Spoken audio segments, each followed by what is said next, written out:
परम भागवत राजा अम्बरीश मनु के प्रपौत्र तथा राजऋषि नाभाग के पुत्र थे।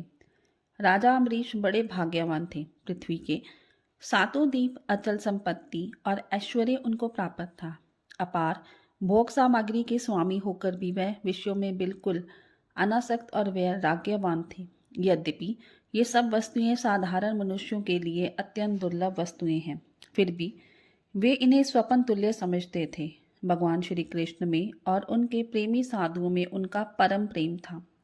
वह दिन रात भगवान के ध्यान में तल्लीन रहते थे। उन्होंने अपने मन को श्री कृष्ण चंद्र के चरणार विंद युगल में, वाणी को भगवान के गुणों का वर्णन करने में, हाथों को श्री हरि मंदिर की सेवा में और कानों को भगवान की कथा के श्रवण में लगा रखा था। ये ना अपने राजत्व का अभिमान था और ना ही शरीर का ध्यान। इसीलिए अपने इस प्रिय भक्त की रक्षा के लिए भगवान ने अपने सुदर्शन चक्र को नियुक्त कर रखा था। राजा अम्बरीश की पत्नी भी उनके समान ही धर्मशील, संसार से विरक्त एवं भक्ति परायण थी। एक बार उन्होंने अपनी पत्नी के साथ भगवान श्री कृष्ण की आराधना के लिए 1 वर्ष तक द्वादशी प्रधान एकादशी का व्रत करने का नियम ग्रहण किया। व्रत की समाप्ति होने पर कार्तिक महीने में उन्होंने 3 रात का उपवास किया और एक दिन यमुना जी में स्नान करके मधुवन में भगवान श्री कृष्ण की पूजा की। ब्राह्मणों की पूजा करने और उनको दान दक्षिणा देने के बाद जब राजा ने व्रत का पारण करने की तैयारी की, तभी अतिथि के रूप में द्वादशी के दिन ऋषि दुर्वासा उनके यहाँ पधारे। राजा अम्बरीश ने उन्हें देखते ही आसन प्रदान किया और विविध सामग्रियों से उनकी पूजा की। राजा अम्बरीश ने ऋषि दुर्वासा को भोजन के लिए प्रार्थना की। उन्होंने राजा की प्रार्थना स्वीकार कर ली और बोले, हम अभी स्नान करके आते हैं, तब भोजन करेंगे।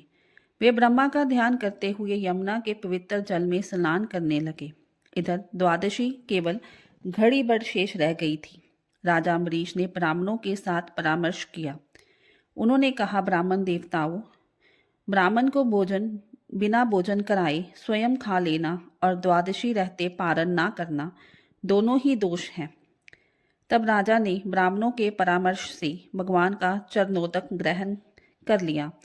जब ऋषि दुर्वासा को यह ज्ञात हुआ तो उन्होंने समझा कि राजा ने उनकी अवज्ञा की है। राजा की भक्ति भावना से समस्त साधु परिचित थे। उन्होंने ऋषि दुर्वासा को समझाने की बहुत कोशिश की, परंतु वे नहीं माने। राजा पर क्रोधित होकर उन्होंने अपनी एक जटा उखाड़ी और उससे राजा अम्बरीश को मार डालने के लिए एक कृत्या उत्पन्न की। वह आग के समान चलती हुई हाथ में तलवार लेकर राजा अम्बरीश पर टूट पड़ी। ये सब देखकर राजा अम्बरीश बिल्कुल भी विचलित नहीं हुए, बल्कि ऋषि को प्रसन्न करने की अभिलाषा लेकर वही खड़े रहे। जैसे ही कृत्या राजा अम्बरीश की ओर बढ़ी तो राजा की सुरक्षा में नियुक्त भगवान के सुदर्शन चक्र ने अग्नि के समान तेज प्रचंड कृत्या को जलाकर भस्म कर दिया। सुदर्शन चक्र अब ऋषि दुर्वासा की ओर दौड़ा। तब भयभीत होकर अपनी जान बचाने के लिए ऋषि दुर्वासा दौड़े। सुदर्शन चक्र से डरकर दुर्वासा ऋषि चारों दिशाओं तथा तीनों लोकों में भागते फिरे और यम, इंद्र, वरुण, कुबेर की शरण में गए, लेकिन किसी ने भी उन्हें नहीं बचाया।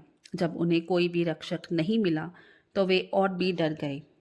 तब वह सहायता के लिए ब्रह्मा जी के पास गए, लेकिन ब्रह्मा जी ने भी इसमें अपनी असमर्थता जताई। जब ब्रह्मा जी ने इस प्रकार दुर्वासा जी को निराश कर दिया, तब वह कैलाशवासी भगवान शंकर की शरण में गए। भगवान शंकर ने कहा कि ऋषिवर, भगवान के जिन भक्तों का गुण वेद भी गाते हैं, आप उनसे उलझ जाते हैं। आप उन भगवान की ही शरण में जाएं, वह भगवान ही तुम्हारा मंगल करेंगे। वहां से निराश होकर दुर्वासा जी भगवान के परम धाम वैकुंठ में गए। वे कांपते हुए भगवान के चरणों में गिर पड़े और बोले, हे भगवान, मैं अपराधी हूँ, मेरी रक्षा कीजिए।